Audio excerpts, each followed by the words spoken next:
Ce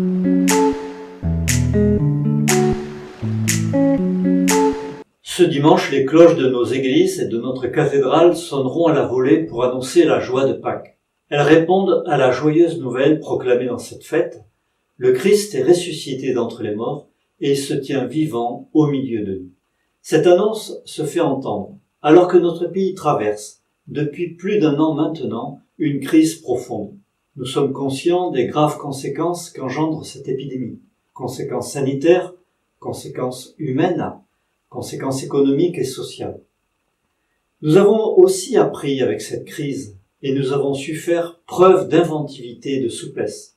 Nous sommes les témoins également de tous les gestes de dévouement, de solidarité vis-à-vis des personnes fragilisées par ce virus. Ce sont autant de petits signes de cette belle humanité qui s'expriment chez nombre d'entre nous. La lumière de Pâques n'est pas étrangère à ces événements. Bien sûr, son origine est autre. Elle peut sembler déconnectée à un premier regard.